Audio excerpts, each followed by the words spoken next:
Welcome back. We've just escaped from Raven Rock Mine. Yes, that was just a mine.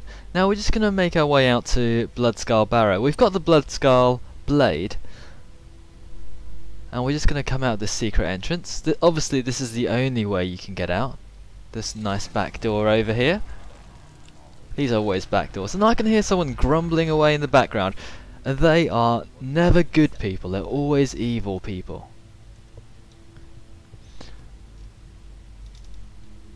You can see the weapons I've got. I have got the crystal spike. Oh, there's someone doing alchemy over there.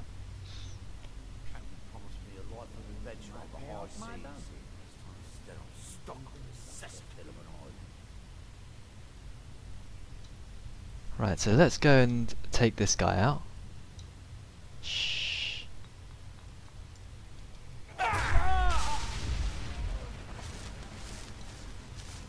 course no one can hear that.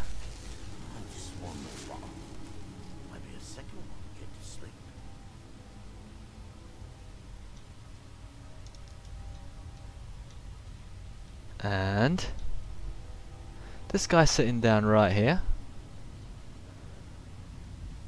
Maybe he can't see me. Oh, that was kind of fortunate.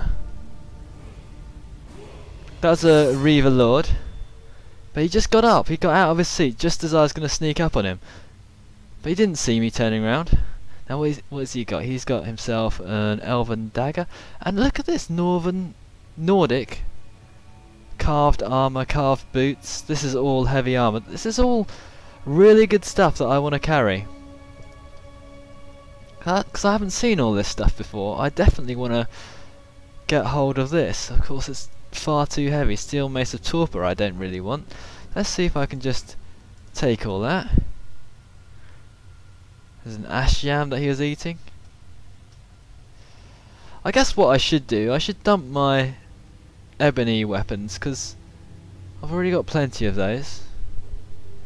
Or I could make myself a few things to boost my carry weight. That's a nice pose you've got there. What's he got? Just silver ingots, some gold, and not much else, but I am way overweight. Let's see what we can do on the alchemy lab. Cure disease, I still haven't got anything. Fortify carry weight. Well, we can make one of those potions. Let's quit alchemy. I'll just switch to my... Oh, we can level up. Health, magicka, or stamina. Let's go for magicka. Because I don't really need much more stamina. I don't really need too much more health. I've got 2 perks to increase. What I really wanted to put them towards was either illusion.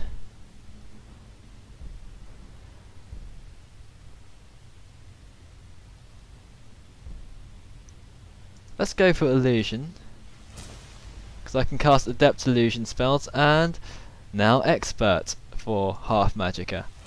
I've used up all my perks. Sounds like a bit of a shame, but what it allows me to do is it allows me to cast invisibility, which will come in handy.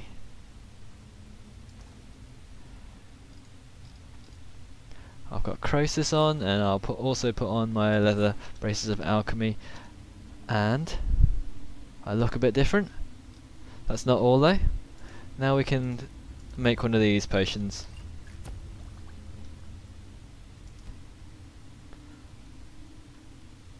And what does that potion do for me? 85 for 300 seconds. So that should help. 5 minutes of extra carry weight. And now I'll just put on my bow cloak again. I also need to put on my proper hat, which is all the way down here. This is the scaled helmet of eminent archery, and I'll put on my steel plate gauntlets as well. And we'll just quaff down that potion. I did go back to Apocrypha. I know I should probably have recorded it, but I did go back. There isn't too much more there, and I think they're very similar, the Apocrypha levels anyway. You just go up that kind of Call of Cthulhu like area. Oh, look at these dead bodies, dead Draug. All they've got is gold. I don't need gold. I keep on gathering gold and I don't need it. All it is this kind of Call of Cthulhu. Uh-oh. Yeah, it's a Call of Cthulhu like area. And you kill 3 seekers.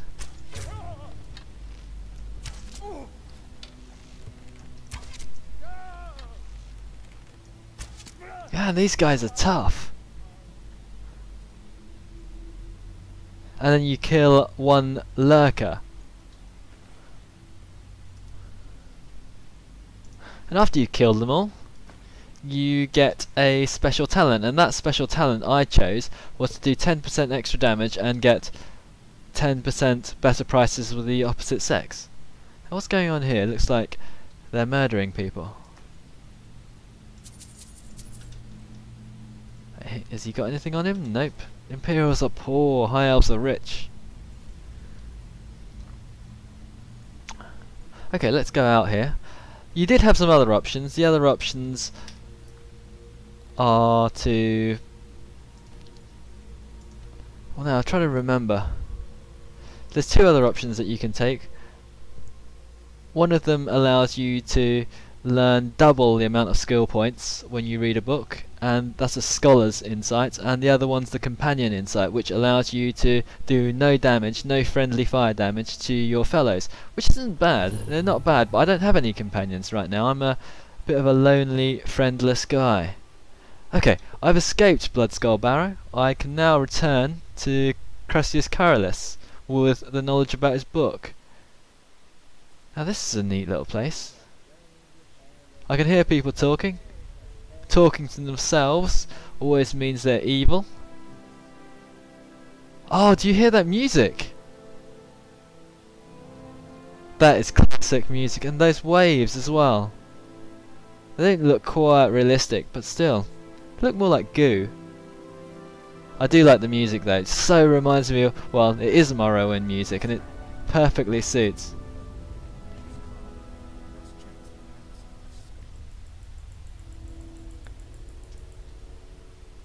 I think this music is so much better than the Skyrim music. It just has this sense of epic adventure.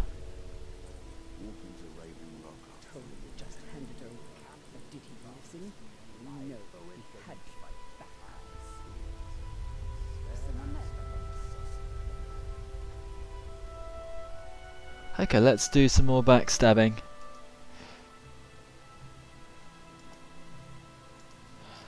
I do want to put on my Dark Brotherhood gloves, because what that does is that damages them from backstabbing double.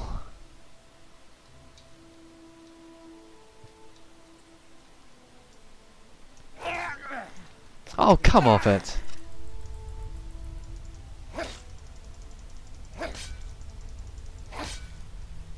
Oh, I can't even...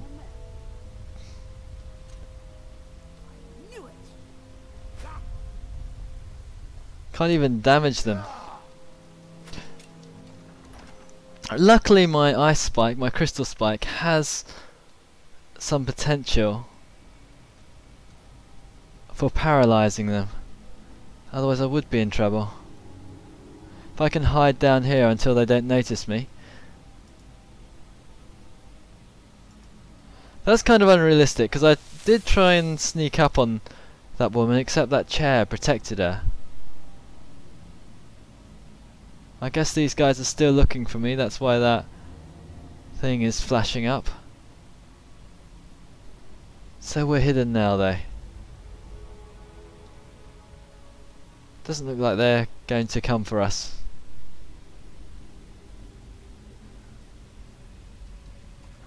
Of course I've doubled my invisibility skills. Oh. Let's do my little ethereal shout. I don't have any healing potions, otherwise I would stay and fight. That's the coward's way out, of course. Let's do my ethereal shout and then become ethereal.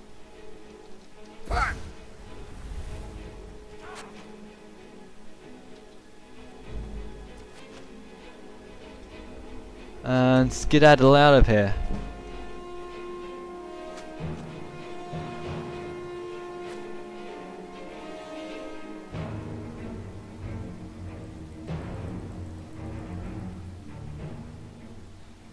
And that's the way to cowardly run out. Look at that, there's a fight going on there as well. Don't want any more fighting, thank you very much. They look like Spriggans fighting against trolls. Just as the dusk sets. Okay, now where am I? I've emerged somewhere. Here is Bloodskal barrow that I've cleared. So I ended up going to Raven Rock and then crossing all the way over here. Okay, that's brilliant. I'm going to pause things there because someone did mention that he didn't like me walking around and I walked around far too much. I'm just going to zoom back for the next part, back to Raven Rock. Welcome back to Let's Play Modded Skyrim. We did Wanderack, we fast travelled back to Raven Rock and I did try and go and find myself a blacksmith and ended up speaking to this guy. This guy, you'll notice, is called Glover Mallory. And does that remind you of anyone? It reminds me of Mallory, who is in charge of the Thieves Guild. He looks like this guy, sounds like this guy, Delvin Mallory, that's his name. He is the guy who initially tries to sell Falmer Blood Elixir. He is the guy... Oh, is it Delvin Mallory? I think it is anyway. Anyway, you'll notice he's got some shadow marks by his door. You can ask him about it, and if you're in a Thieves Guild, he'll tell you that the Thieves Guild has a problem. So, let's speak to him. Don't look at me like that. I'm all alone out here, with no one to watch my back. And besides, it's really my problem anyway. I caused it. What did you do? A fellow Breton who went by the name Esmond Tyne showed up at my doorstep about a fortnight ago. He noticed the shadow marks like you did, and I thought he was one of us. Okay. That he did, right out from under my nose. Can you believe it? It's my own formula for improved bone mold. Took me years to perfect. Esmond Tyne, so we need to find him. Before he ran off, he was talking some nonsense about trying to fence goods to the Reeklings at Castle Karstag. I told him he was crazy to even think about talking to those vicious little buggers, but he wouldn't listen. I'd bet a fat purse a coin that he's either dead or hiding out up there. Okay, we can go and get him. He's no doubt dead. You do that, and I'll make sure you're set up right. You won't be disappointed. Okay, so we can ask him about Mirac. Let's ask him. Wait. Maybe. I don't know how I know that name. Well, because you're dreaming, that's why. I'm not sure. I don't want to talk about this. Sure, okay, so you can also, well, he also tells you to recover an ancient Nordic pickaxe from Crassus Corellius, who of course I had the mission to go into that Raven Rock mine from. So let's ask him, what's an ancient Nordic pickaxe? It's the only tool tough enough to crack Stalrim, is what it is. Not many of those beauties left in the world. Forging them is a lost art. The one Cresius borrowed came from the Skull village up north. I traded them some goods for it. No, he stole it. Anyhow, Stalrim we found back in Raven Rock, and that was inside some sort of tomb. Calling Stalrim an ore is like calling my forge a campfire. Some folks say it's enchanted ice, but I think there's more to it than that. Yeah, I've seen some. I don't think I've come across more than a chunk or two in my lifetime, and smithing's my trade. If you're looking to learn more, you should head over to the Skull village. Someone there's bound to know more about it than I do. Ta-da! A mission. Anyway, let's ask him how he ended up here. And the one that I hear most often from visitors to our town. I wish I had a more romantic tale to tell, but I was simply seeking my fortune and chose Raven Rock to ply my trade. Besides, knowing how to repair bone mold armor wasn't very useful in rifting. Okay. I had a friend over there, a dark elf named Van Ryth, a very talented armor smith. Spent a lot of time with the guy swapping smithing techniques. Learned a heck of a lot, including how to repair bone mold. After he moved on to greener pastures, I decided to pack up, move out here, and put those lessons to the test. Been here ever since. Bone mold is a bit better than steel. Anyway, let's see what he's got for sale. What I'm going to do, I'm going to pause things there because what I need to do is a bit of inventory management. It's not going to be fun to watch, and I'll see you soon.